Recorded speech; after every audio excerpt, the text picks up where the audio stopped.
নাম আর প্রণাম এই দুটো হচ্ছে ভক্তি জগতের স্তম্ভ। এই যে আমরা মানুষ যেমন দাঁড়িয়ে থাকি দুটো পায়ের উপর, দুটো স্তম্ভের উপর আমি দাঁড়িয়ে আছি, বাঁ দিকের একটা পা, ডান দিকের একটা পা। এই দুটো পায়ের উপর যেমন আমি দাঁড়িয়ে আছি বা আপনারা দাঁড়িয়ে থাকেন, পুরো ভক্তি জগৎটা দাঁড়িয়ে আছে দুটো স্তম্ভের উপর। একটা হচ্ছে নাম আর একটা হচ্ছে প্রণাম। নামে সিদ্ধি লাভ করেছেন হরিদাস ঠাকুর, তার মতো নাম আর কেউ করতে পারবে বলে মনে হয় না। 3 লক্ষ নাম প্রতিদিন জপ তিনি করতেন, কিন্তু 3 লক্ষ নাম 3 রকম ভাবে জপ করাটা অসম্ভব ব্যাপার, আমাদের কাছে অসম্ভব ব্যাপার। যারা বড় বড় সাধক, যারা বড় বড় তপস্বী, তাদের কাছে অনেক কঠিন কাজ সহজ সরল হয়ে যায়, তাদের কাছে যেন জল ভাত। কিন্তু আমাদের দেখে অসম্ভব মনে হয়, কারণ হরিদাস ঠাকুর যে 3 লক্ষ নাম করতেন, কিভাবে করতেন? 1 লক্ষ উচ্চৈঃস্বরে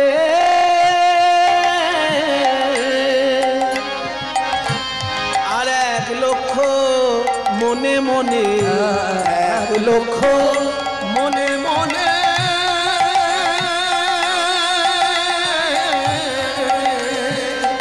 আর 1 লক্ষ উচ্চৈঃস্বরে, আর 1 লক্ষ 1 লক্ষ 1 লক্ষ ধীরে ধীরে অতি অনুপাম, 1 লক্ষ ধীরে ধীরে অতি অনুপাম, দিবানিশি লয়ে সে 3 লক্ষ নাম।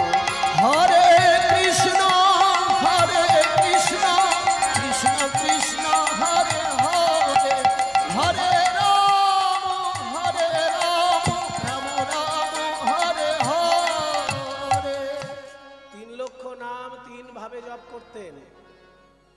আমি তো চেষ্টা করেও পারবো না, তবে শুনে রাখা ভালো, কারণ মহৎদের জীবনী অক্ষরে অক্ষরে পালন করা সাংঘাতিক কঠিন, কিন্তু শুনে যদি কিছুটাও মেনে চলতে পারি জীবন ধন্য হয়ে যায়। যারা গুরুদেবের কাছে মন্ত্র লাভ করে মন্ত্র জপ করেন, তারা শুনে রাখুন মন্ত্র জপ হচ্ছে 3 রকম। ও বাবা, 3 রকম জপ? হ্যাঁ, জপের পদ্ধতি 3 রকম। এক রকমের জপ যেটা সবাই করে, আমিও করি, আপনারাও করেন, ফিস ফিস ফিস ফিস করে, ফিস ফিস করে আওয়াজ হচ্ছে, হরে কৃষ্ণ হরে কৃষ্ণ কৃষ্ণ কৃষ্ণ হরে হরে, হরে রাম হরে রাম রাম রাম হরে, ফিস ফিস করে আওয়াজ হচ্ছে। এই ফিস ফিস করে আওয়াজ হয়ে যে জপটা, এটাকে বলা হয় উপাংশু জপ, উপাংশু। আর উচ্চৈঃস্বরে যদি জপ করা হয় তাকে বলা হয় বাচিক জপ। যেমন হরে কৃষ্ণ নাম উচ্চৈঃস্বরে জপ করা যাবে, সব মন্ত্র উচ্চৈঃস্বরে জপ করা যায় না। গায়ত্রী মন্ত্র উচ্চৈঃস্বরে জপ করা ঠিক না, সব মন্ত্র কিন্তু উচ্চৈঃস্বরের জিনিস নয়। কিন্তু মহামন্ত্র এমন একটা জিনিস যে উচ্চৈঃস্বরেও জপ করা যায়। উচ্চৈঃস্বরে জপ করলে তাকে বলে বাচিক জপ, ফিস ফিস করে জপ করলে তাকে বলে উপাংশু জপ। আর যে জপে ফিস ফিস করে আওয়াজ হবে না, জিভ নড়বে না, শুধু মনে মনে উচ্চারণ হবে, কঠিন, জিভ কিন্তু নাড়ানো চলবে না, মন্ত্র বলতে হবে মনে মনে, একেবারে মনে মনে যে উচ্চারণ তাকে বলে মানসিক জপ। এটাই সব থেকে বেশি মনোযোগ লাগে। জিভ নড়লে পরে মনোযোগ ক্ষুণ্ণ হয়, উচ্চৈঃস্বরে করলে মনোযোগ ক্ষুণ্ণ হয়। কিন্তু যদি জিভ নড়বে না, না নড়িবে গণ্ডমুণ্ড নুপুরের কড়াই, জিভ নড়বে না অথচ মন্ত্র জপ করতে হবে একেবারে মনে মনে, এটাকে বলে মানসিক জপ। এই 3 রকমের জপ হরিদাস ঠাকুর 3 লক্ষ নামে করতেন। এবার আপনারাই বলুন, কোন সাধারণ মানুষের দ্বারা সম্ভব? তিনি হরিদাস ঠাকুর বলেই করতেন। শ্রীকৃষ্ণ গিরিগোবর্ধন ধারণ করেছিলেন, শ্রীকৃষ্ণ বলেই করেছিলেন, আর কেউ পারবে না। ঠিক তেমনি 3 লক্ষ নাম জপ হরিদাস ঠাকুরই পেরেছিলেন, ওই কায়দায় অন্তত। যদি ফিসফিস করে জপ করতে বলেন, 3 লক্ষ হয়তো একজন একদিনে জপে দিতে পারে, আদা জল খেয়ে যদি সকালবেলা লাগে, তাই না? সকালবেলায় যদি একটা সংকল্প নিয়ে নেয় যে আজকে আমি 3 লক্ষ নাম করবই, যাতে যা হয় হোক, তো 24 ঘন্টার মধ্যে চেষ্টা করলে 3 লক্ষ নাম জপ হয়ে যেতে পারে। কিন্তু 1 লক্ষ নাম জপ যদি উচ্চৈস্বরে করতে হয়, তার গলা বলে আর কিছু থাকবে? গলায় আর আওয়াজ বেরোবে? সেই জন্য হরিদাস ঠাকুর যেটা পারতেন আর কেউ পারবে না। 1 লক্ষ নাম উচ্চৈস্বরে, 1 লক্ষ নাম ফিসফিস করে, আর 1 লক্ষ নাম পুরোপুরি মনে মনে। তাই নামের উপর যেমন ভক্তি জগৎ দাঁড়িয়ে রয়েছে, নাম জপে তাতে সিদ্ধি লাভ করেছেন হরিদাস ঠাকুর। সিদ্ধি লাভ করেছেন কি করে বুঝলাম? সিদ্ধি লাভ যে করেছেন তাতে প্রমাণ কি? তাতে প্রমাণ হচ্ছে চৈতন্য মহাপ্রভুর চরণটা বুকে ধরে দেহত্যাগ করলে। এত বড় সৌভাগ্য বৈষ্ণব জগতে আর কারণ ঘটেছে যে মৃত্যুকালে মহাপ্রভুকে বলছেন যে তোমার চরণ দুটি আমার হৃদয়ে দাও, আমি তোমার মুখটা দেখতে চাই, আর আমার মুখে তোমার নাম গ্রহণ করতে চাই। আমার মুখে থাকবে তোমার নাম, আর তোমার মুখে থাকবে আমার নয়ন, আর তোমার চরণ থাকবে আমার হৃদয়ে। এইভাবে যেন দেহত্যাগ করতে পারে। হৃদয়ে ধরিব তোমার যুগল চরণ, নয়নে দেখিব তোমার ও চাঁদ বদন, জিহ্বায় উচ্চারিব শ্রীকৃষ্ণ চৈতন্য নাম, এই মতো মোর ইচ্ছা ছাড়িব পরাণ। এ একেবারে অসম্ভব ব্যাপার। এত বড় সৌভাগ্য বৈষ্ণব জগতে আর কারোর ঘটেনি, হরিদাস ঠাকুরের জীবনে ঘটল। তিনি মহাপ্রভুর চরণটি বুকে ধরলেন, আর মহাপ্রভুর বদন পানে নয়ন দিলেন, আর শ্রীকৃষ্ণ চৈতন্য বলতে বলতে দেহ ত্যাগ করলেন। সিদ্ধি লাভ হয়ে গেল। ইচ্ছা করে মৃত্যু, এই কার দ্বারা সম্ভব? আত্মহত্যা করা সম্ভব, কিন্তু ইচ্ছা মৃত্যু সম্ভব। আত্মহত্যা আর ইচ্ছা মৃত্যু এক জিনিস।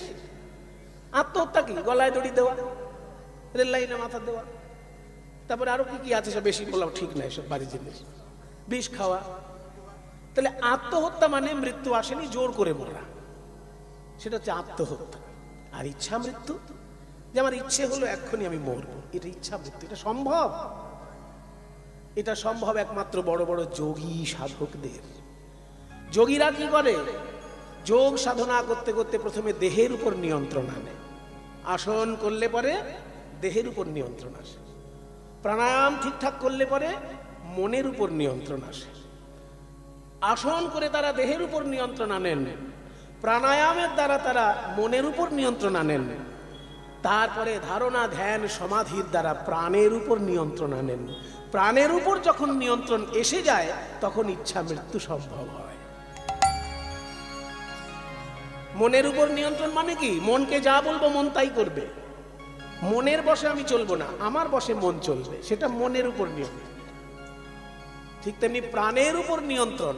আমি যদি বলি প্রাণ তুই থাক, থাকবে। আমি যদি বলি প্রাণ তুই বেরিয়ে যা, বেরিয়ে যাবে। ব্যাপারটা এত সহজ নয়, কিন্তু বড় বড় যোগী সাধক যারা, তারা এগুলো পারেন। হরিদাস ঠাকুর কবে প্রাণায়াম করেছেন আমার জানা নেই, কিন্তু নাম জপের মধ্যে দিয়ে তার সমস্ত সিদ্ধি লাভ হয়ে গেছে।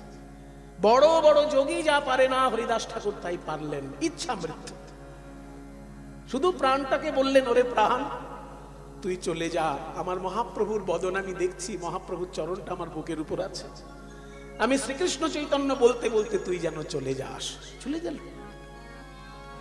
এর থেকে বড় সিদ্ধি লাভ আর কি হতে পারে? তাই নামে সিদ্ধি লাভ করেছেন হরিদাস ঠাকুর। আর প্রণামে সব থেকে বেশি কে স্মরণীয়? রঘুনাথ দাস গোস্বামী পাদ। 6 গোস্বামীর মধ্যে রঘুনাথ দাস 2,000 বৈষ্ণবের নিত্য প্রণাম লেখা আছে বইতে। 2,000 বৈষ্ণবের নিত্য প্রণাম। প্রতিদিন বৃন্দাবনে যত বৈষ্ণব সাধনা করতেন তাদের মধ্যে 2000 বৈষ্ণবকে প্রতিদিন প্রণাম করতেন। এটা কার দ্বারা সম্ভব বলুন? 5 জনের থেকে 10 জনের প্রণাম হলেই আমাদের বিরক্ত লেগে যায়, আর কত প্রণাম করব। ওই মাঝে মাঝে শ্বশুর বাড়ি যেতে হয় না, তখন গুরুজনদের প্রণাম করতে হয়। যত গুরুজন আসেন সবাইকে প্রণাম করতে হয়। তাহলে 5 জনের জায়গায় যদি 10 জন হয়ে যায়, 10 জনের জায়গায় যদি 50 জন হয়ে যায়, বিরক্ত লেগে যায় না? কিন্তু রঘুনাথ দাস গোস্বামীপাদ প্রতিদিন 2000 বৈষ্ণবকে সাষ্টাঙ্গ প্রণিপাত, একেবারে শুয়ে পড়ে যেটা অষ্ট অঙ্গ স্পর্শ করে প্রণাম, সেই সাষ্টাঙ্গে প্রণাম করতেন প্রতিদিন 2000 বৈষ্ণবকে। তাই এনারা আমাদের স্মরণীয় বরণীয় মহাপুরুষ। বৈষ্ণব জগতের দুটি হচ্ছে স্তম্ভ, নাম আর প্রণাম। তার মধ্যে আপনাদের অঞ্চলে প্রণামটা সত্যি খুব স্মরণীয় ব্যাপার। তবে একটুখানি মানে বুঝে শুনে করবেন, যিনি করবেন, যাকে করবেন তার সময়টাও একটুখানি মাঝে মাঝে ভাববেন। কখনো একটু সংক্ষিপ্ত প্রণাম করবেন দরকার হলে, কিন্তু আপনারা যেভাবে করেন প্রণাম সেটাই আসল প্রণাম, পুরোপুরি আত্মসমর্পণের প্রণাম। তাহলে এই যে নাম আর প্রণামের উপর দাঁড়িয়ে রয়েছে বৈষ্ণব জগৎ। আজকে যে কীর্তন রস আস্বাদন হচ্ছে, এই কীর্তন রস আস্বাদন করলে কি কি উপকার পাওয়া যেতে পারে? উপকার ছাড়া তো আমরা কোনো জিনিসের ধারে কাছে ঘেঁষি না।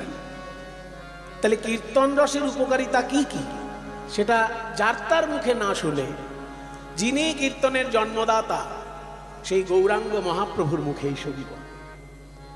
গৌরাঙ্গ মহাপ্রভু আমাদের জন্য 8টি সংস্কৃত শ্লোক রেখে গেছে, 8টি। সেই 8টি শ্লোক যদি পরপর কারোর জানার ইচ্ছা থাকে, যাদের বাড়িতে চৈতন্য চরিতামৃত আছে, চৈতন্য চরিতামৃতের একদম শেষ অধ্যায়ে এই 8টি শ্লোক পেয়ে যাবে। এই 8টি শ্লোককে একসঙ্গে বলা হয় শিক্ষাষ্টকম। কৃষ্ণদাস কবিরাজ কিন্তু মহাপ্রভুর মুখে শোনেননি এই শ্লোকগুলো, তাহলে তিনি লিখলেন কোত্থেকে? তিনি লিখলেন রূপ গোস্বামীর একটা গ্রন্থ দেখে।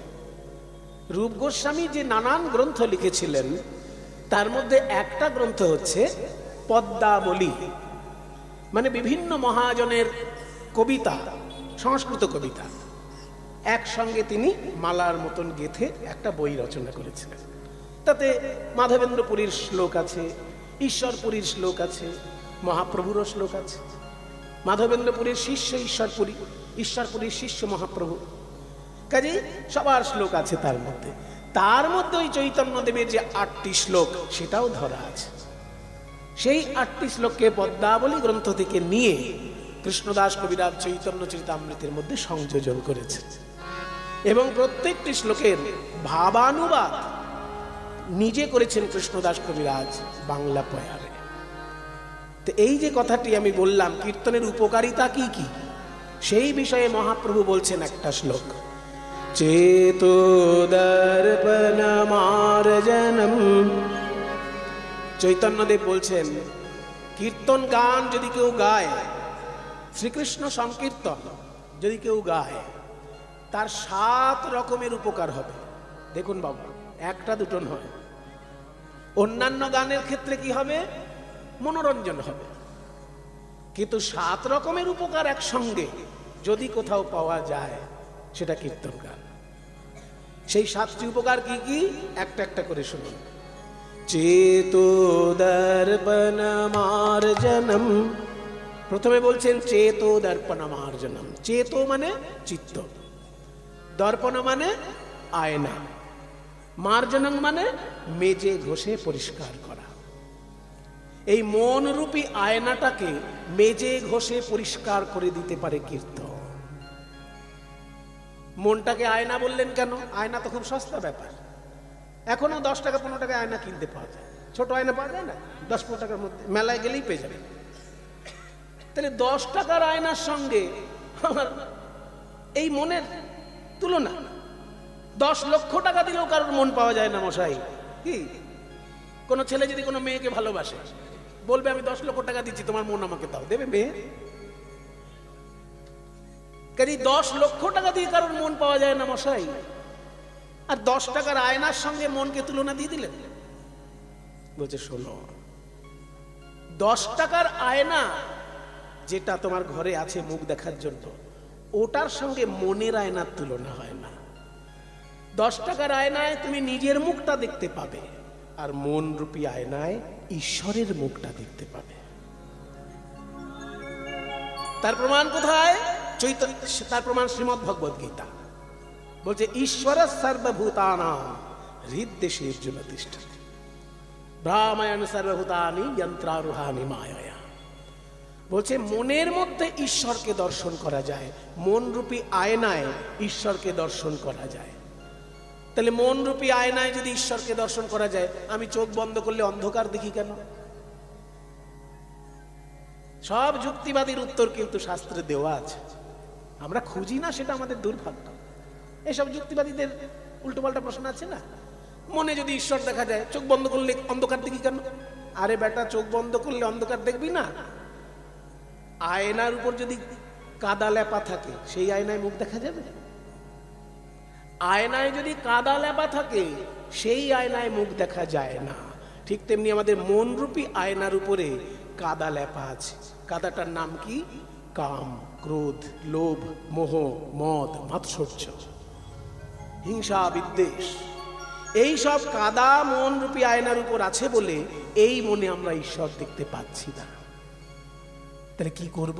কি করবে? একটুখানি ডিটারজেন্ট পাউডার ছড়িয়ে দাও। আয়নায় যদি কাদা লেপা থাকে সেই আয়নায় একটু ডিটারজেন্ট পাউডার দিয়ে একটু জল দিয়ে দাও, মুছে দিলেই ঝকঝকে পরিষ্কার।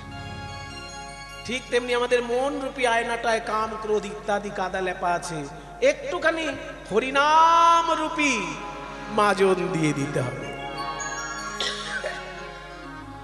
হরি সংকীর্তন রূপী ডিটারজেন্ট পাউডার যদি কেউ মন রূপী আয়নায় ছড়িয়ে দিতে পারে, আর তার সঙ্গে যদি একটু নয়নের জল ঢেলে দিতে পারে, বাইরের জল নয়, হরি সংকীর্তন রূপী মাজন আর তার সঙ্গে নয়নের জল, এটা যদি আমরা দিতে পারি, মনের আয়না ঝকঝকে পরিষ্কার হয়ে যাবে, তখন ঈশ্বরকে দেখা যাবেই যাবে। তাই চৈতন্য মহাপ্রভু বললেন 7টা উপকারের মধ্যে প্রথম উপকার হলো চেতো দর্পণ মার্জনম। দ্বিতীয় উপকার কি? ভব মহাদাবাগ্নি নির্বাপনম। ভব মহাদাবাগ্নি নির্বাপন দ্বিতীয় উপকারের কথা হচ্ছে। ভব মানে সংসার, এই জন্ম মৃত্যুর খেলা। এই যে জন্মাচ্ছি, বড় হচ্ছি, আবার মরছি, আবার জন্মাচ্ছি, বড় হচ্ছি, আবার মরছি, এই জন্ম মৃত্যু জন্ম মৃত্যু, এই যে 84 লক্ষ বার আমাদের জন্ম মৃত্যুর খেলা হয়, এটাকে বলে সংসার, এটাকেই বলে ভব। এই ভব মহাদাবাগ্নি, এই সংসার রূপী যে দাবানল জ্বলছে চারিদিকে, নির্বাপনম, নিভে যাবে, নিভে যাবে। চারিদিকে যে এত জ্বালা যন্ত্রণা, নিভে যাবে। যদি কোথাও জঙ্গলে আগুন লাগে তাকে বলে দাবানল। জঙ্গলে যখন আপনা আপনি আগুন লেগে যায়, শুকনো কাঠে ঘষা লেগে লেগে আপনা আপনি যখন জঙ্গলে আগুন লেগে যায়, তাকে বলে দাবানল। তেমনি বিশ্ব ব্রহ্মাণ্ডে যে এত আগুন জ্বলছে, এই দাবানল নিভাতে গেলে কি করতে হবে? 1 বালতি 2 বালতি জলে দাবানল নিভানো যায় না। ওই আকাশ থেকে বৃষ্টি হয়ে যখন জল পড়বে, দাবানলের আগুন নিভে যাবে। ঠিক তেমনি বিশ্ব ব্রহ্মাণ্ড জুড়ে যে দাবানলের আগুন জ্বলছে, সংসারে যে দাবানলের আগুন জ্বলছে, হরি সংকীর্তনের বৃষ্টি যখন হবে, সেই দাবানল নির্বাপিত হয়ে যাবে। এটা দ্বিতীয় উপকার। তৃতীয় উপকার কি? শ্রেয়ঃ কৈরব চন্দ্রিকা বিতরণম। শ্রেয়ঃ, শ্রেয়ঃ মানে মঙ্গল, কৈরব মানে শালুক ফুল, চন্দ্রিকা মানে চাঁদের আলো, বিতরণম বিতরণ করবে এই কীর্তন গান। আকাশের চাঁদ যখন আলো বিতরণ করে, তখন শালুক ফুল আপনা আপনি প্রস্ফুটিত হয়। শালুক ফুল ফুটে ওঠে চাঁদের আলো পেলে পরে। ঠিক তেমনি জনগণের মঙ্গল যদি কেউ চাও, শুধু মাইক ফাটিয়ে রাজনৈতিক প্রচার করলে জনগণের মঙ্গল হবে না। হরি সংকীর্তনের বাণী ঘরে ঘরে প্রচার করতে হবে। সাধারণ লোক মনে করে কি, এই লিডার এই কথা বললো, ওই লিডার ওই কথা বললো, দুজনে মিলে ঝগড়া বেঁধে গেল, আমাদের খুব মঙ্গল হবে। হবে না। ওনারা মুনাফা তুলে নেবেন, যে লিডারকে জিতাবেন সেই মুনাফা তুলতে শুরু করবে। কারণ যে যাবে লঙ্কায় সেই দামন হবে, এ তো আমাদের জানা কথা। সেই জন্য জনগণের মঙ্গল যদি কামনা করতে চাও, মাইক ফাটিয়ে শুধু রাজনৈতিক প্রচার নয়, হরি সংকীর্তনের মধুর বাণী, চৈতন্য মহাপ্রভুর প্রেমের বাণী ঘরে ঘরে যদি পৌঁছে যায়, জনগণের কল্যাণ হবেই হবে। মিলিয়ে নেবেন। যদি কোনো বাচ্চা ছেলে ছোট থেকে কীর্তন শুনে বড় হয়, ভাগবত পাঠ শুনে বড় হয়, সে বাবা মার সেবা করবে না তো কে বাবা মার সেবা করবে? সে লোকের উপকার করবে না তো কে লোকের উপকার করবে? সেই জন্য হরি সংকীর্তন, ভাগবত, গীতা প্রচার, এই ভগবানের যে বাণী, মানুষ হবার যে বাণী, মানুষ হবার জন্য বাণী ভগবান রেখে গিয়েছে গীতার পাতায়, ভাগবতের পাতায়, চরিতামৃতের পাতায়। সেগুলো যদি ঘরে ঘরে প্রচার হয়, জনগণের কল্যাণ আপনি হবে। তাই বলছে শ্রেয় কৈরব চন্দ্রিকা বিতরণম, অর্থাৎ জনগণের কল্যাণরূপী শালুক ফুলে আপনা আপনি চাঁদের আলো এসে পড়বে, আর সেই চাঁদের আলোটা হচ্ছে হরি সংকীর্তন। শ্রেয় কৈরব চন্দ্রিকা বিতরণম, তৃতীয় উপকার গেল এটা। এবার চতুর্থ উপকার কি? বিদ্যাবধূ জীবনম। বিদ্যা বধূ জীবনম। বিদ্যা মানে জ্ঞান, বধূ মানে স্ত্রীলোক, বউ, তাই তো? বধূ মানে বউ, বধ হয় দীর্ঘ, বধূ, বধ হয় দীর্ঘ, বধূ মানে বউ বা স্ত্রীলোক। আর বয় চন্দ্রবিন্দু ধয় হস্যু, এই বধূ মানে আবার বন্ধু। কীর্তন জগতে বারবার বধূ বলেন রাধারানী শ্রীকৃষ্ণকে, বধূ হে কি আর বলিব আমি হে বধূ কি আর। এখানে যে বধূ উচ্চারণটা ঠিক করে করতে হবে, চন্দ্রবিন্দুটা যেন থাকে। সাধারণত পূর্ববঙ্গের লোকের উচ্চারণে চন্দ্রবিন্দু একটু কম থাকে। এগুলো একটু মজার ব্যাপার, মাঝে মাঝে একটু মজা করতে ভালো লাগে বাবা। ঘটি আর বাঙালের একটা বেসিক ডিফারেন্স আছে। পূর্ববঙ্গের লোকেরা চন্দ্রবিন্দু বাদ দিয়ে কথা বলতে ভালোবাসে, আর পশ্চিমবঙ্গের লোকেরা বেশি বেশি চন্দ্রবিন্দু প্রয়োগ করে। তার উদাহরণ, পশ্চিমবঙ্গের লোকেরা হাসপাতালকে বলে হাসপাতাল, চন্দ্রবিন্দু দিয়ে দেয় হাঁস। হাসপাতালে হাসি চন্দ্রবিন্দু আছে? কিন্তু যে কোনো ঘটির মুখে শুনবেন হাসপাতাল, তারা বলবে হাসপাতাল। আর পূর্ববঙ্গীয় লোকের মুখে শুনে মাছের কাঁটা, তারা কাঁটা বলবে না, বলবে মাছের কাঁটা। কয়েকার টয়েকার উচ্চারণ করবে, চন্দ্রবিন্দু বাদ। কাজে পূর্ববঙ্গের লোকেরা চন্দ্রবিন্দু একটু কম বলে, আর ঘটিরা আবার গাদা গাদা চন্দ্রবিন্দু বুঝিয়ে দেয়। যেখানে চন্দ্রবিন্দু নেই সেখানে চন্দ্রবিন্দু বলছে।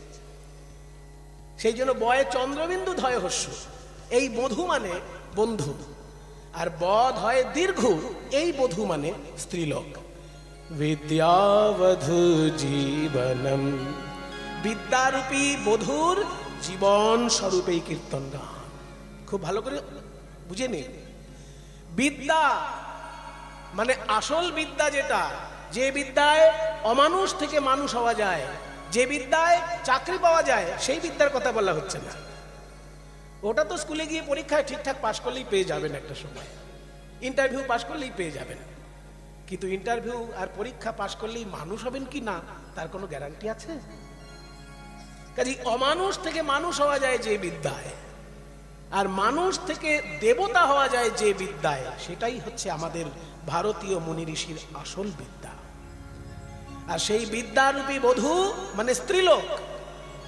কোন স্ত্রী যার তার কাছে নিজেকে মেলে ধরে না, স্ত্রীলোক লজ্জাবতী, সে তার স্বামীর কাছে মেলে ধরে, স্বামীর কাছে নিজেকে মেলে ধরে, অন্যের কাছে নিজেকে মেলে ধরে না। ঠিক তেমনি আধ্যাত্মিক বিদ্যা কীর্তন অনুরাগী মানুষের কাছে আপনা আপনি মেলে ধরে, যার তার কাছে মেলে ধরবে না। আধ্যাত্মিক বিদ্যা যদি স্ত্রীলোক হয়, কীর্তন অনুরাগী মানুষ যে হবে, তার কাছে আধ্যাত্মিক বিদ্যা আপনা আপনি নিজেকে প্রকাশ করবে। তাই বলছে বিদ্যাবধূ জীবনম, এটা 4 নম্বর উপকার।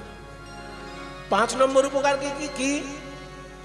আনন্দাম্বুধিবর্ধনম, আনন্দ সাগর উথাল পাথাল হবে কীর্তন গানে। সেটা আর কাউকে বলে দিতে হবে না। আপনারা কীর্তন অনুরাগী মানুষ, কীর্তন রস আপনাদের কানে আসলেই আপনাদের মনটা কেমন হয়ে যায়।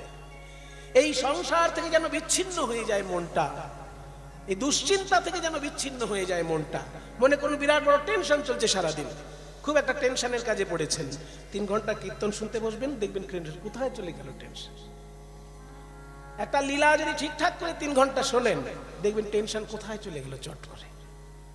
যদি একটু ঠাকুর ঘরে নাম জপ নিয়ে বসেন, নাম জপের নামের রস আস্বাদন করে নামটা জপ করেন, টেনশন থাকবে না। কাজেই আনন্দাম্বোধিবর্ধনম, আনন্দ সাগরটা উথাল পাথাল হবে কীর্তন গানের দ্বারা। এটা পঞ্চম উপকার। ষষ্ঠটা কি? 6 নম্বর উপকার হচ্ছে প্রতিপদং পূর্ণামৃতাস্বাদনম, প্রতি পদে পদে পূর্ণ অমৃতের স্বাদ। সংকীর্তন এমন একটা জিনিস বাবা, সে নাম সংকীর্তন হোক আর লীলা সংকীর্তন হোক, প্রতি পদে পদে পূর্ণ অমৃতের স্বাদ পাওয়া যায়, পদে পদে পূর্ণ অমৃত। অনেকে বলতে পারেন ভাই কই আমি তো পাই না, আমার তো কীর্তন সবসময় ভালো লাগে না, সব কীর্তন ভালো লাগে না। মনে করুন কীর্তনে যদি বড় বড় তাল শুরু করে দেয়, আমার তো ভালো লাগে না। অনেক লোক আছেন এরকম, যেই কীর্তনে তালগুলো শুরু হচ্ছে আমি তার বেশি পাশের লোকের সঙ্গে গল্প করতে শুরু করি।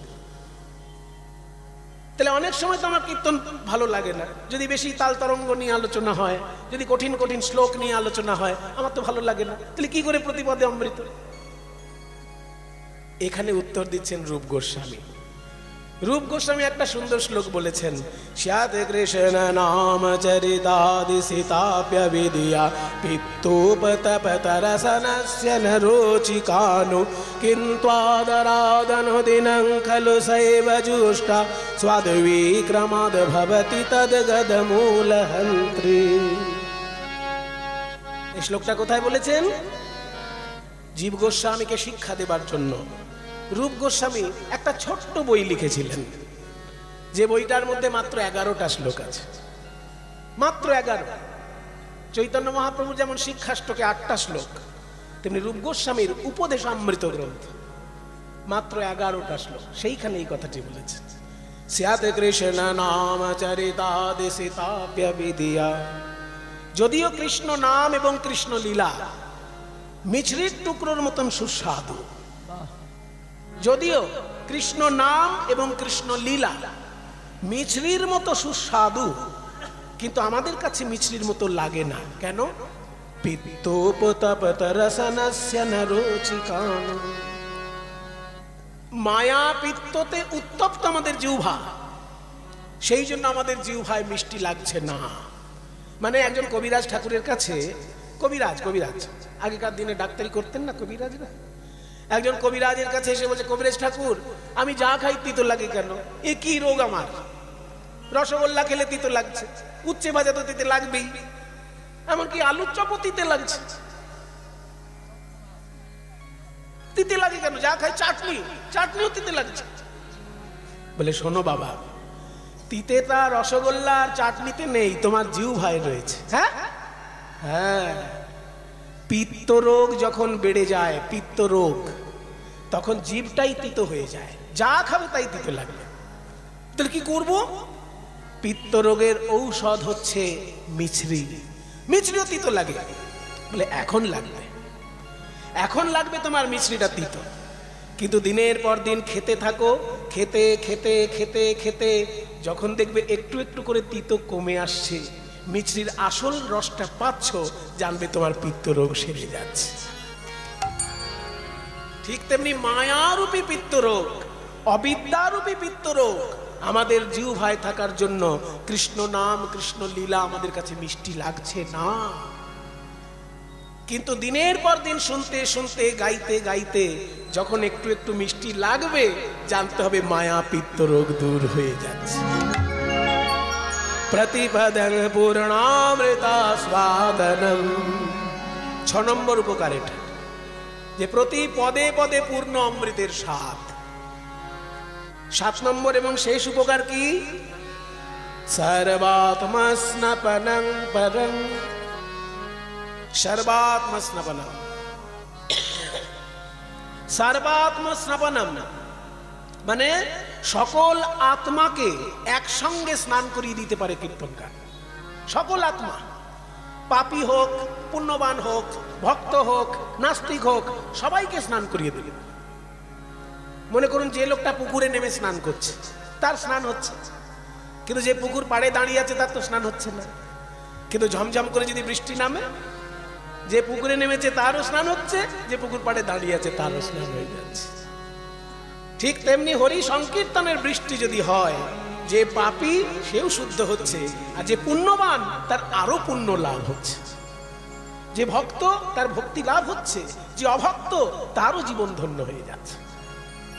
সকলকে স্নান করিয়ে দিচ্ছে এই কীর্তন গান।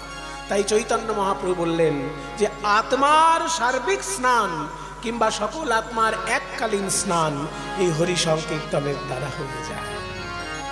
নিতাই গৌর প্রেমানন্দ হরি বল। তাহলে যেটা আপনারা আজকে শুনলেন, এবার বাড়িতে গিয়ে মিলিয়ে নেবেন, একটুখানি কষ্ট করবেন বাবা। যার যার বাড়িতে চৈতন্য চরিতামৃত আছে, সবার হয়তো থাকে না, কিন্তু আমি জানি আপনাদের অনেকেরই আছে। ওই চৈতন্য চরিতামৃত গ্রন্থের একদম শেষ অধ্যায়টায় চলে যাবেন, দেখবেন 8খানা শ্লোক পর আছে। তার মধ্যে প্রথম শ্লোকটাই আমি আপনাদের কাছে বিশ্লেষণ করলাম। কীর্তন গানের 7 রকমের উপকার কি কি। আমার তো মনে হয় আমার জীবনে 7টা উপকার যদি নাও পাই, ওই প্রথম উপকারটা হলেই আমার জীবন ধন্য। কারণ প্রথম উপকারটা কি? মন রূপী আয়নাটাকে পরিষ্কার করে দেবে। এই মন আয়না যদি কারোর পরিষ্কার হয়ে যায় বাবা, সে অমানুষ থাকলে মানুষ হয়ে যাবে, আর সে মানুষ হলে দেবতা হয়ে যাবে। অমানুষ থেকে মানুষ, মানুষ থেকে দেবতা। এই উত্তরণটার জন্যই তো সব সাধনা। এত সাধনা কেন? যে যাই সাধনা করছেন, লক্ষ্য কিন্তু ওটা যে আমি যদি অমানুষ থাকি মানুষ হব, আর যদি মানুষ হই তাহলে দেবতা হয়ে যাব। এই উত্তরণ ঘটে যায় কীর্তনের দ্বারা। তা আজকে আমরা যে বিষয়টি আস্বাদন করছি বাবা, এই বিষয়ে চৈতন্য মহাপ্রভুর অত্যন্ত প্রিয় একটি বিষয়। যত রাধা কৃষ্ণের লীলা আছে, সমস্ত লীলার মধ্যে চৈতন্য মহাপ্রভু যে যে লীলা ভালোবাসতেন, তার মধ্যে একটা লীলা হচ্ছে পূর্বরাগ লীলা। পূর্বরাগ লীলা, এই পূর্বরাগ লীলা গান করতেন স্বরূপ দামোদর, আর মহাপ্রভু বিভোর হয়ে শুনতেন। তো রাধারানীর পূর্বরাগটি কেমন সেটা আমরা শোনার আগে দেখি বিষ্ণুপ্রিয়া দেবীর পূর্বরাগটা কেমন হয়েছে।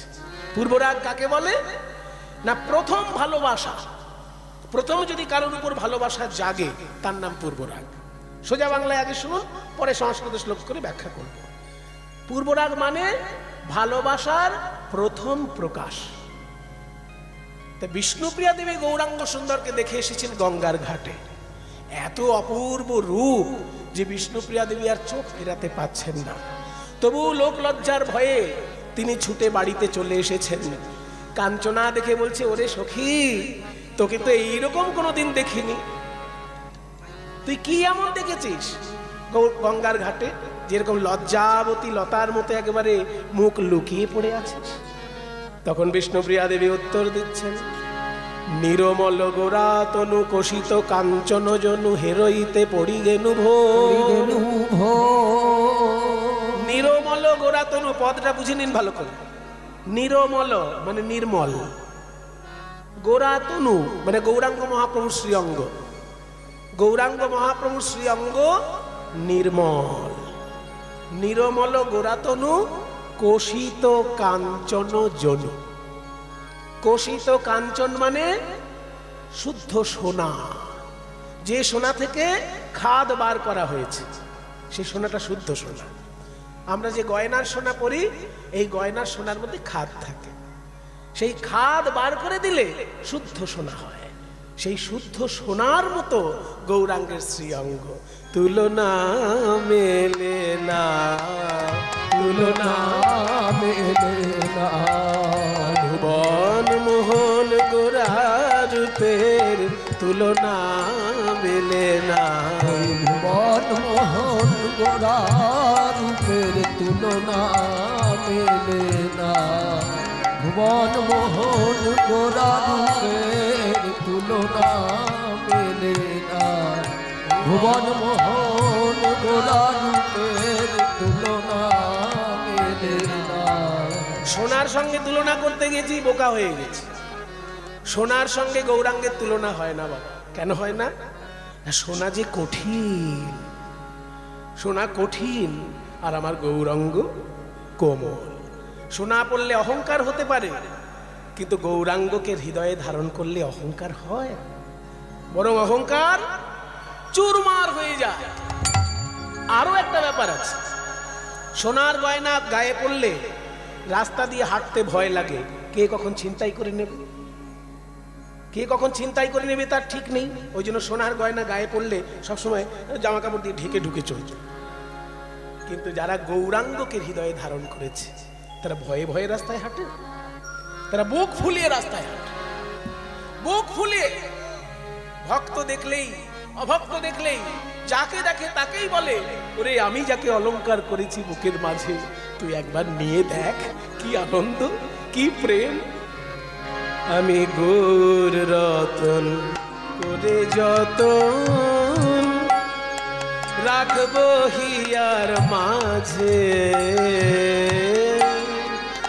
গৌর ভূষণ করব ধারণ যেখানে যেমন সাজে। গৌর রতন করে যতন রাখবো হিয়ার মাঝে, গৌর ভূষণ করব ধারণ যেখানে যেমন সাজে। আমি গৌর বরণ ফুলের ঝাপায় গোরা গোরা লিখব গায়, সজনী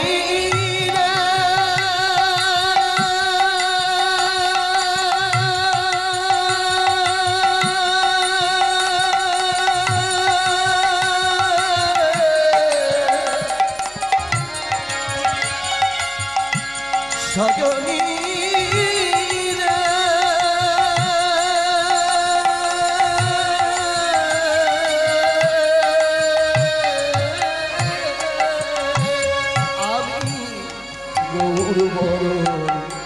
ফুলের ঝাপায় লোটন বাঁধব চুলে, আমি লোটন বাঁধব চুলে। গৌর বরণ ফুলের ঝাপায় আমি লোটন বাঁধব চুলে, আর গৌর বলে গৌরব করে পথেই যাব চলে। আর গৌর বলে গৌরব করে পথেই যাব চলে। সেদিন আমি কারো মানা মানব না গো, কারো মানা মানব না গো। যেদিন গৌর বলে চলে যাব আমি কারো মানা মানব না গো। আমি গৌর বলে চলে যাব ওই রাঙা পদে বিকাইব গৌর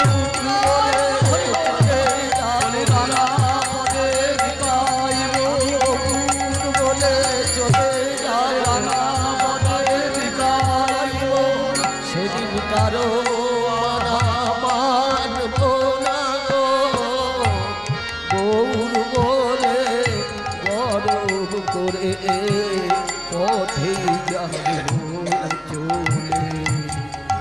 সোনা পড়লে লোকে ভয়ে ভয়ে রাস্তায় যায় যে কোনো ছিনতাই হয়ে না যায়, কেউ কেড়ে না নেয়। কিন্তু গৌরাঙ্গকে যারা বুকে ধরে তারা গর্ব করে রাস্তায় হাঁটে। তাই সোনার সঙ্গে তুলনা হয় না। নিরমল গোরাতনু কোষিত কাঞ্চন জন, হেরোইতে মানে দেখে পড়ি গেনু ভোর, বিভোর হয়ে গেলাম আমি। সে কি বিভোর হয়ে গেলি? তো চলে এলি না কেন? দাঁড়িয়ে দাঁড়িয়ে দেখলি কি হলো জানিস? তারপর ভাবলাম যে আমি রাজ পণ্ডিত সনাতন মিশ্রের কন্যা, এরকম গঙ্গার ধারে দাঁড়িয়ে কাউকে দেখবো, এটা আমার সৌভাগ্য, আমার বাবারও সম্মান হতে পারে। তাই আমার এক্ষুনি ঘরে চলে যাওয়া উচিত। এই বলে যখনই ঘরে যাব বলে চোখটা নামাচ্ছি, মানে উপর থেকে চোখটা তো নামাতে হবে। নামাতে গিয়ে যেই নয়নে আমার নয়নটা পড়লো, কি হলো জানিস? ওই নয়নের উপরে ছিল ভুরু, ওই ভুরুটা যেন ভুজঙ্গ হয়ে আমাকে দংশন করলো। ভুরুটা যেন সাপ হয়ে আমাকে দংশন করলো। ভুরু পদাবলী সাহিত্যে বলে ভাঙা, ভাঙা ভুজঙ্গমে দংশল মধু মনে। ভাঙা ভুজঙ্গমে ভুজঙ্গমে দংশল মধু মনে।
একজনকে দেখতে গিয়ে একজনের রূপে নয়ন দিয়ে সাপের কামড় খেয়ে ঘরে এলাম।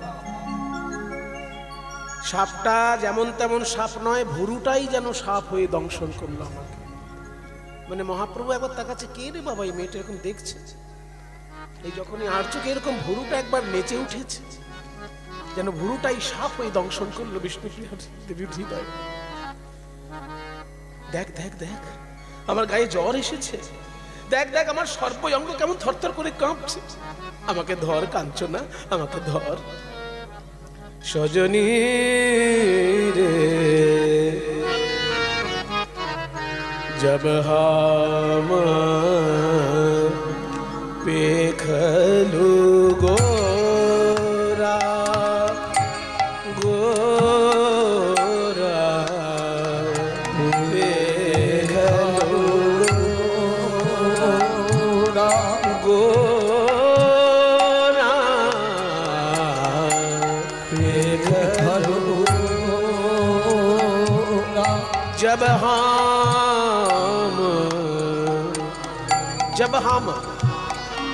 মানে যখন আমি পেখালু, পেখালু মানে দেখলাম, গোরা গৌর সুন্দরকে যখন দেখলাম, পেখালু গোরা গোরা রে जब हम पेखालু गोरा गोरा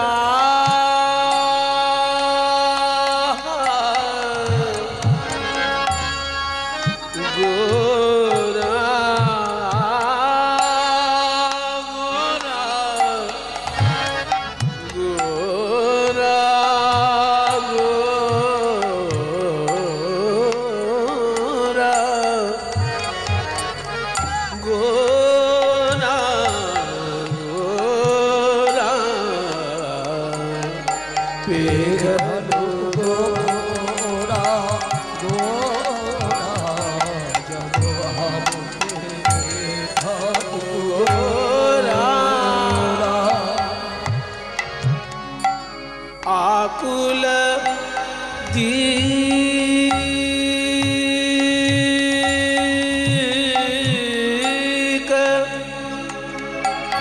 বিদিক নাহি পাইয়ে রে আকুল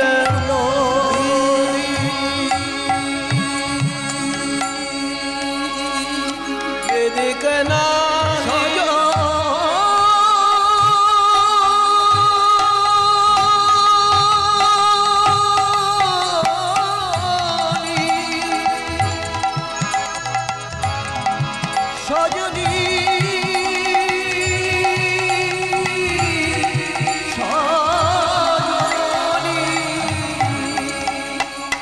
যখনই ওই মহান রূপে আমার নয়ন গেল,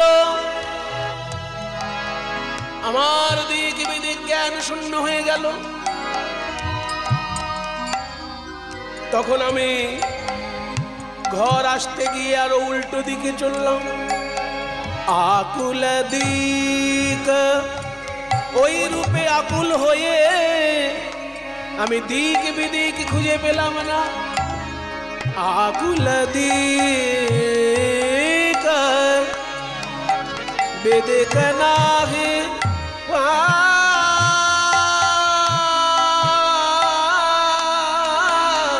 পাইলু। এখন মদন লালসে মন ভরা, এখন মদন লালসে মন ভরা রে দেখলু গোরা গোরা রে জব হাম দেখলু গোরা গোরা জব হাম দেখলু গোরা। ও মায়েরা, কিছু মনে করবেন না। কাউকে যদি সাপে কামড়ায়, এমন পাগল কেউ আছে যে ওই সাপটাকে নিয়ে বুকে আদর করছে? কোথাও আছে এমন পাগল যে সাপ কামড়েছে তাকে তুলে নিয়ে বুকের উপর রেখে আদর করছে? কেউ আছে? বিষ্ণুপ্রিয়া দেবী বলছে, আমার যেন মনে হচ্ছে ওই সাপটাকে আদর করি। যে সাপ আমাকে কামড়েছে, যে সাপের বিষে আমার অঙ্গ জড়ো জড়ো, সেই সাপটাকে আরেকবার দেখতে ইচ্ছে হচ্ছে, আরেকবার কাছে পেতে ইচ্ছে হচ্ছে, আরেকবার বুকে ধরে আদর করতে ইচ্ছে করছে। মদন লালসে মদন মদন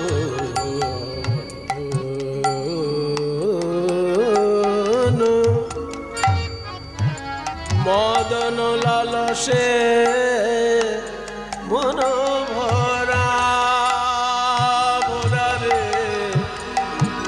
মদন লালসে মন ভরা ভরা রে জব হাম দেখলু গোরা গোরা গোরা রে জব হাম দেখলু গোরা গোরা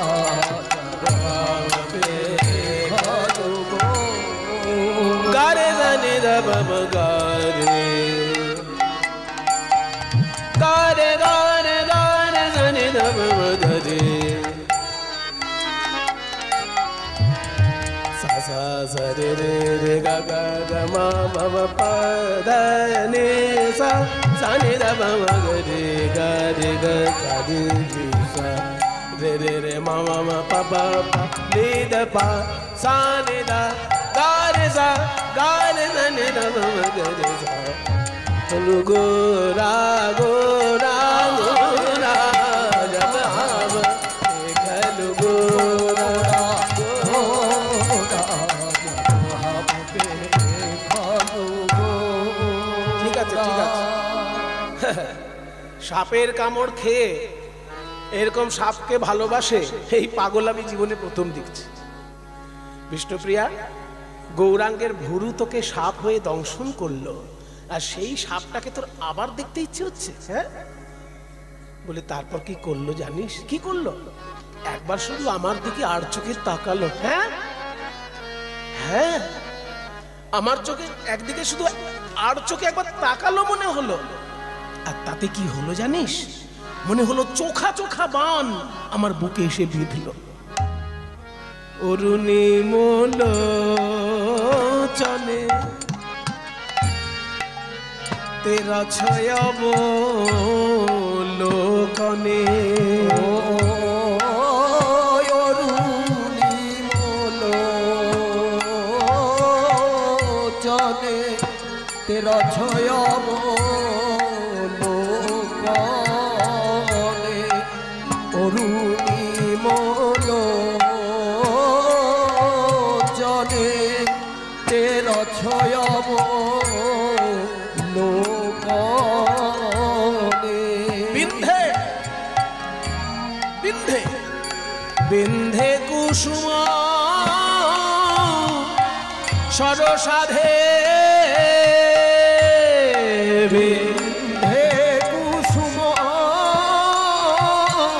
সরসাধে, এখন জীবইতে জীবনে থেহ নাহি পাওলু। ওই জীবইতে জীবনে থেহ নাহি পায়নু, তাই ডুবলু গঙ্গায় গাধে গো, থেহ নাহি পাওলু ডুবলু।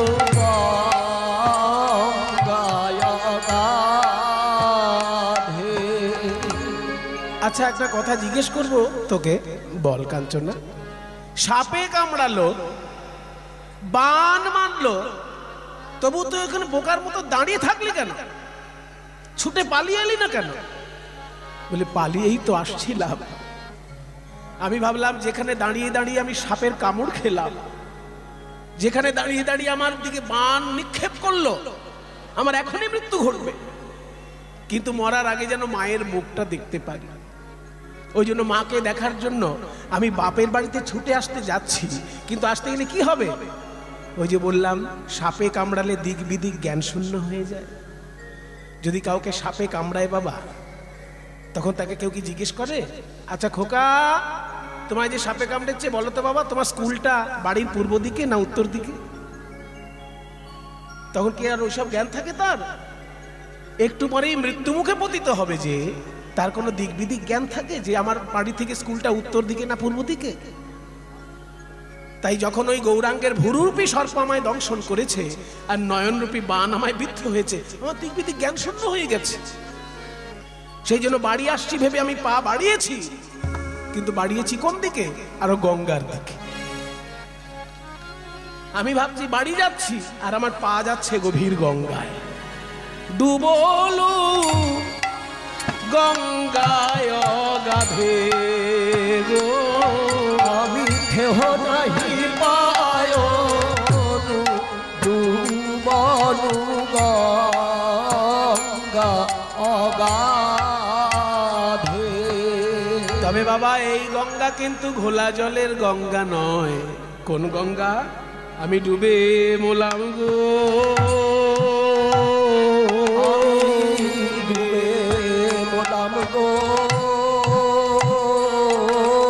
ওই গৌর প্রেম গঙ্গায় আমি ডুবে মোলাম গো, ওই গৌর প্রেম গঙ্গায় আমি ডুবে মোলাম গো, গৌর প্রেম গঙ্গায় এখন আমার বাঁচার উপায় বলে দে।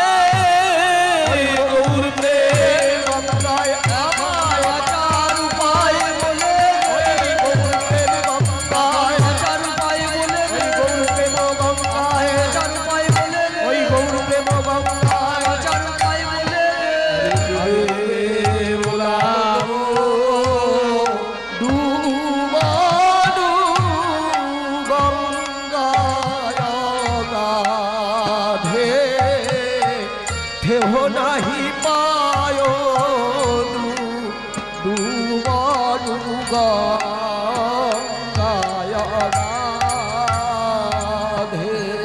আমায় গৌরাঙ্গের ভুরুটা ভুজঙ্গ হয়ে দংশন করলো, আর গৌরাঙ্গের নয়ন বান হয়ে বুকে বিদ্ধ হলো, আর গৌরাঙ্গের প্রেমের গঙ্গায় আমি ডুবে হাবুডুবু খাচ্ছি। এখন আমার বাঁচার উপায় আর কি হতে পারে? কি সুন্দর পদাবলী বাবা। মৃত্যুর একটা কারণ ঘটলে লোকে মরে যায়, আর এখানে তিনটে মৃত্যুর কারণ ঘটেছে।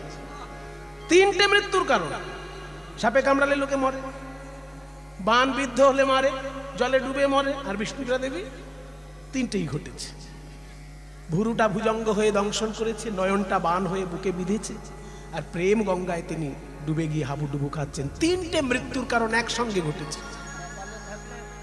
তখন কাঞ্চনা বলছে, সত্যি বিষ্ণুপ্রিয়া, তোর দুঃখের কথা শুনে আমার দুঃখ পাওয়া উচিত, কিন্তু আমার তো হাসি পাচ্ছে। হ্যাঁ হ্যাঁ হ্যাঁ, আমি তোর বান্ধবী, তো আমার হাসি পাচ্ছে, কারণ একটা কারণে লোকে মরে যায়, আর তোর এমনই কপাল, পোড়া কপাল, যে তিনটে মৃত্যুর কারণ ঘটেছে তোর। তুই তো মরবি, তুই মরে গেছিস, আমার সঙ্গে কথা বলছিস, এই আমার কপাল ভালো।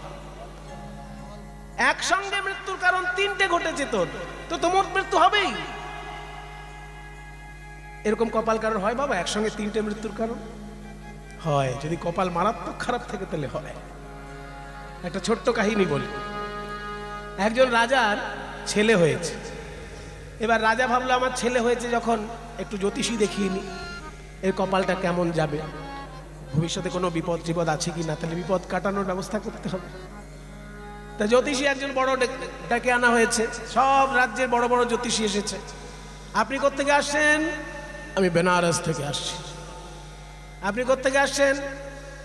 আমি আসছি কামাখ্যা থেকে। আপনি কোত্থেকে আসছেন? জয় মা তারা, তারাপীঠ থেকে আসছি। বাহ, বিভিন্ন জায়গার জ্যোতিষী এসেছে। একজন তারাপীঠ, একজন কামাখ্যা, আর একজন বেনারস। তিনজনেই পণ্ডিত। বলে এখন তিনজন জ্যোতিষী হাজির হয়েছে, একজন একজন করে দেখুন আমার ছেলে। এবার একজন জ্যোতিষী দেখছে, দেখেই কি বাবা চমকে গেলেন কেন? মহারাজ, সত্যি বলবো না চাপা দিয়ে বলবো? সত্যিই বলবেন। আপনার ছেলের কিন্তু কপাল ভালো নয়, ও সর্পদংশনে মৃত্যু আছে। হ্যাঁ, সর্পদংশন? মনটা খারাপ হয়ে গেল শুনে।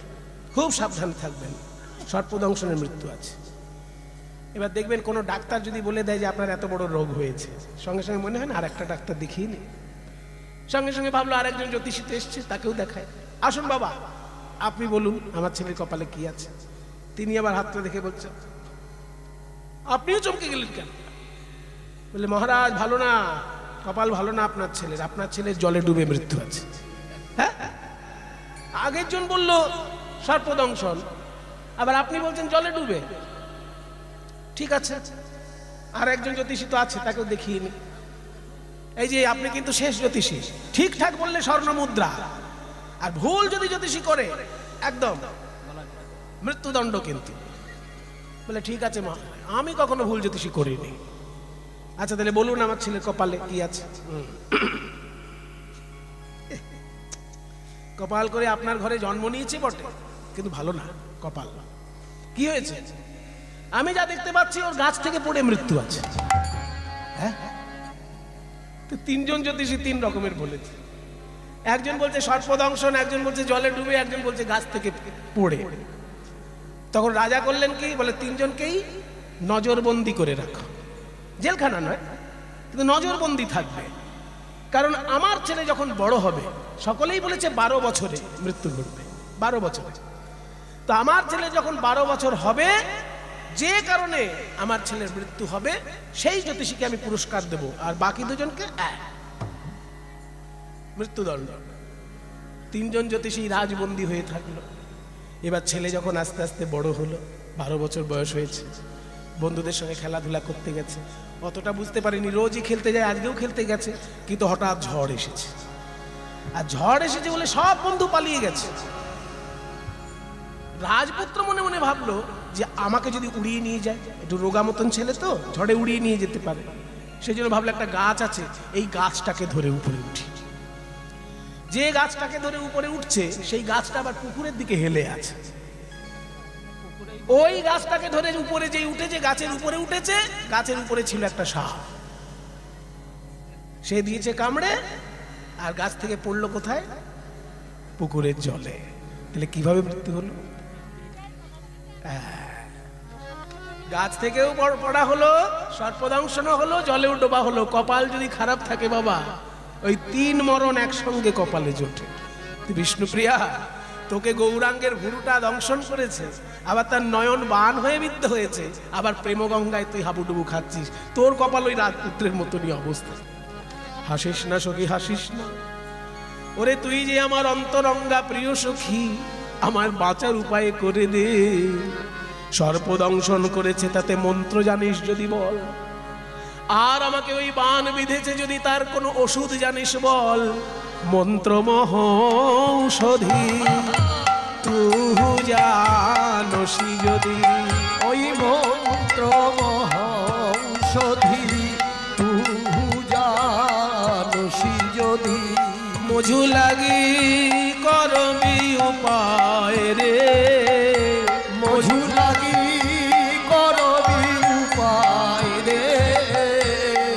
বাসুদেব ঘোষে কহে, শুনো শুনো এ সখী, বাসুদেব ঘোষে কহে, শুনো শুনো এ সখী। মেদিনীপুর জেলায় জ্যান্ত সমাধি নিয়েছিলেন বাসুদেব ঘোষ। মহাপ্রভুর প্রিয় পার্ষদ শুধু নন, তিনি মহাপ্রভুর জীবনের অংশ বিশেষ তিনি লিখেওছেন। আবার মহাপ্রভুকে নিয়ে অজস্র পদাবলী লিখেছেন। তাই শুধু নয়, মহাপ্রভুর উনি প্রিয় কীর্তনিয়া। তাই সবাই তার উদ্দেশ্যে একবার প্রণাম জানাবেন। বাসুদেব ঘোষের উদ্দেশ্যে সবাই একবার প্রণাম করুন। বাসুদেব ঘোষে শুনো শুনো এ সখী, ওই গোরা লাগি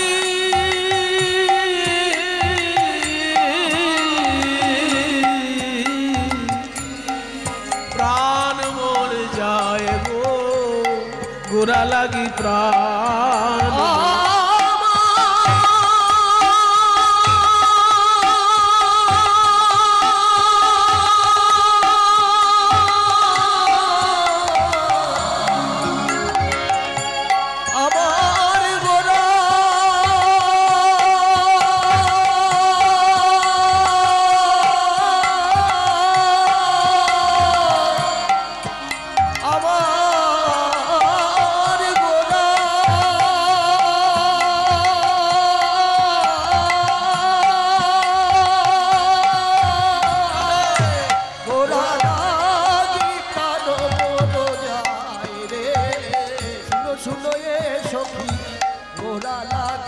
প্রাণ মোর যায় রে, প্রাণ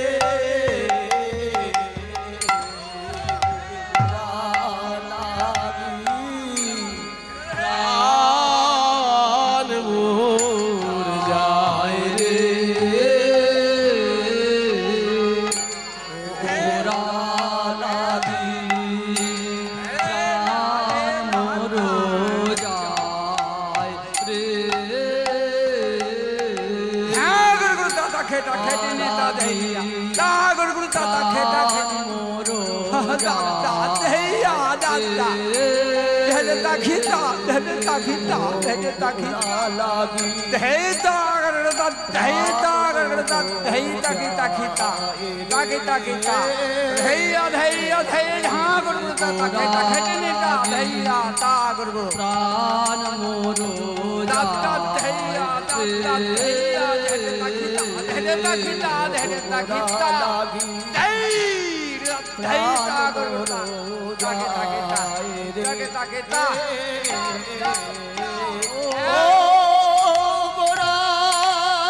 धुआं ধুমা খেতা খেতা খেতা খেতা খেতা গোতা